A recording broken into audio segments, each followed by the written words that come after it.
उसने मॉडल पर थोड़ा सा पानी छिड़का, मौसम बदलने लगा और हल्की बारिश शुरू हो गई। ये खोज सच में बहुत खतरनाक थी। फिर उसने अपना ध्यान पूरे शहर के मॉडल की तरफ किया। जैसे ही उसने थोड़ा और पानी डाला, बाहर सचमुच तेज बारिश शुरू हो गई। सड़क पर चल रहे लोग कुछ ही सेकंड में पूरी तरह भीग गए। कुछ देर पहले तक साफ दिखाई देने वाला आसमान अब काले बादलों, गरजती बिजली और तूफानी बारिश से भर चुका था। ये देखकर जेफ तुरंत बालकनी में गया ताकि इस अजीब घटना को महसूस कर सके। लेकिन उसे सबसे ज्यादा हैरानी तब हुई जब उसने महसूस किया कि बाहर हो रही बारिश का तापमान बिल्कुल उसी पानी जैसा था जो उसकी केतली में था। तभी जेफ के दिमाग में एक खतरनाक ख्याल आया। उसे लगा कि शायद इस सब का उससे कोई संबंध है और किसी तरह वह पूरे शहर को कंट्रोल कर रहा है। सच्चाई जानने के लिए वह दोबारा मॉडल के पास गया और उसमें अपना घर ढूंढने लगा। तभी उसकी नजर खिड़की के पास खड़े अपने ही छोटे से मॉडल पर पड़ी। ऐसा लग रहा था जैसे पूरा मॉडल उसी शहर की असली कॉपी हो। यहाँ तक कि सड़कों पर हो रही हर छोटी बड़ी चीज भी बिल्कुल वैसी ही थी जैसी बाहर असल दुनिया में थी। लेकिन सबसे पागलपन वाली बात यह थी कि इस मॉडल के जरिए वह पूरे शहर की बिजली तक कंट्रोल कर सकता था। इस अजीब खोज के बाद जेफ तुरंत शहर के शराब खाने की तरफ गया। वहां पहले से ही बहुत सारे लोग इकट्ठा थे। दिन में हुई उस अजीब बारिश को लेकर शराब खाने में मौजूद हर इंसान बातें कर रहा था। सभी को लग रहा था कि उस बारिश में कुछ तो गड़बड़ थी। शराब खाने की मालकिन डेजी अपने बेटे से बात कर रही थी। उसने कहा कि वह दोपहर में बाहर लगे बड़े बोर्ड को दोबारा पेंट करने वाली थी, लेकिन बारिश ने उसका पूरा प्लान खराब कर दिया। जेफ चुपचाप उनकी बातें सुनता रहा। फिर उसने तुरंत अपनी नोटबुक निकाली और सब कुछ लिख लिया, क्योंकि उसके दिमाग में अब कुछ बड़ा करने का प्लान चल रहा था। उस रात घर पहुंचते ही उसने नेल पॉलिश और रंग तैयार किए। अगली सुबह जब डेजी का बेटा बाहर आया तो वह हैरान रह गया। उनका शराब खाना पूरी तरह नया दिखाई दे रहा था। डेजी और उसका बेटा दोनों दंग थे, लेकिन खुशी इस बात की थी कि उनका काफी काम बच गया था। थोड़ी देर बाद जेफ भी वहां पहुंचा और बाकी लोगों की तरह नकली हैरानी दिखाने लगा, लेकिन उसने अब भी किसी को सच्चाई नहीं बताई। जेफ के लिए नाम या इज्जत मायने नहीं रखती थी। वह बस चुपचाप परछाइयों में रहकर शहर की मदद करना चाहता था। वह गर्व महसूस करते हुए घर लौट रहा था, लेकिन तभी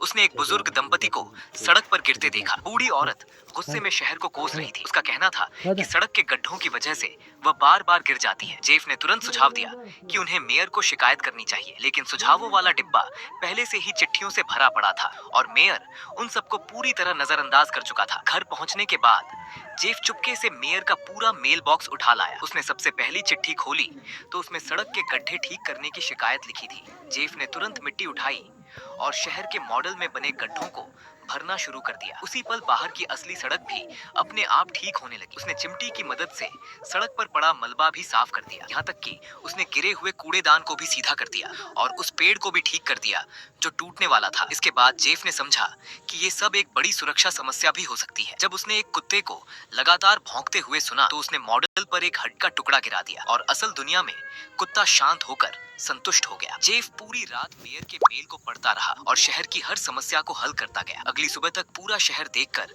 लोग हैरान रह गए कि शहर कितना बदल चुका है, लेकिन किसी को नहीं पता था कि इसके पीछे कौन था। कुछ लोगों ने कहा कि ये काम सिर्फ मेयर ही कर सकता है, इसलिए सबने मान लिया कि मेयर ही सब कर रहा है। लेकिन किसी ने उम्मीद नहीं की थी कि मेयर इसका पूरा श्रेय खुद ले लेगा और डेजी से शराब खाने की दीवार पेंट करने का खर्च भी मांग लेगा। डेजी पहले से ही मेयर पर भरोसा नहीं करती थी और जब उसे कोई फायदा नहीं मिला तो मेयर ने भी इस काम को छोड़ दिया। उसी समय जेफ शराब खाने में मौजूद था। वह ये सब सुनकर बहुत गुस्से में आ गया कि वह इतनी मेहनत से सब कुछ ठीक कर रहा था और सारा क्रेडिट ये बेईमान मेयर ले जा रहा था। रास्ते में लौटते समय वह सुपरमार्केट के पास से गुजरा और उसने स्टाफ को बातें करते सुना। वे अभी भी यही मानते थे कि सब कुछ मेयर की वजह से हुआ है, खासकर क्योंकि चुनाव नजदीक था और लोगों का समर्थन जीतना बहुत जरूरी था। जेफ का चेहरा ये सुनकर बदल गया, क्योंकि कुछ समय पहले उसकी पत्नी खुद मेयर थी, लेकिन एक हादसे में उसकी मौत हो गई थी और उसी की जगह इस बेईमान मेयर ने पद संभाल लिया था। अपनी पत्नी की तस्वीर देखते हुए जेफ ने तय कर लिया कि अब उसे कुछ करना ही होगा, लेकिन उससे पहले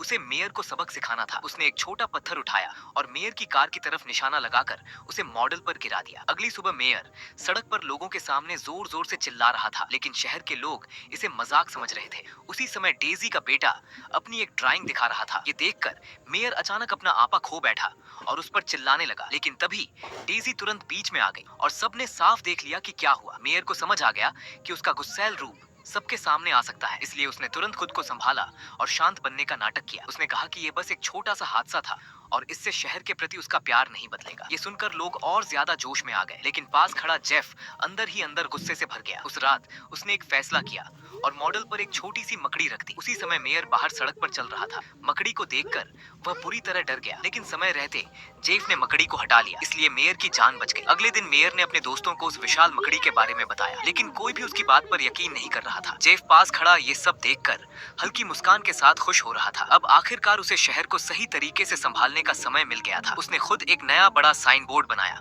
और जैसे ही वह लगाया गया, शहर का व्यापार फिर से बढ़ने लगा। यहाँ तक कि डेजी के शराब खाने में भी ग्राहकों की भीड़ बढ़ गई। जेफ चुपचाप सब देखता रहा और शहर को फिर से उभरता देखकर संतुष्ट था। लेकिन जब उसने उस साइन बोर्ड को और बड़ा बनाने का फैसला किया, तभी एक नई समस्या पैदा हो गई। नया बोर्ड पहले से बड़ा था और उसमें चमकती नियन लाइटें भी लगी थी, लेकिन वह एक रात भी नहीं टिक पाया। अचानक शहर की बिजली व्यवस्था पूरी तरह ठप हो गई और पूरी सड़क अंधेरे में डूब गई। लोग मोमबत्तियां जलाकर एक जगह इकट्ठा होने लगे। मेयर ने तुरंत गवर्नर से संपर्क किया, लेकिन जवाब मिला कि मरम्मत में कम से कम 2 हफ्ते लगेंगे। ये सुनकर पूरे शहर में घबराहट फैल गई। लोग मेयर को दोष देने लगे कि उसने शहर के लिए कुछ नहीं किया। कुछ लोगों को शक होने लगा कि वह जानबूझकर लोगों को यहाँ से निकालकर उनके घर सस्ते में खरीदना चाहता है। एक ही झटके में मेयर शहर का सबसे बड़ा दुश्मन बन गया। जैसे जैसे लोगों का गुस्सा बढ़ता गया, मेयर ने जल्दी से शहर छोड़ने का फैसला किया, लेकिन लोग के पीछे दौड़ पड़े। तभी डेजी बाहर देख रहा था। मेयर ने सिद्धकर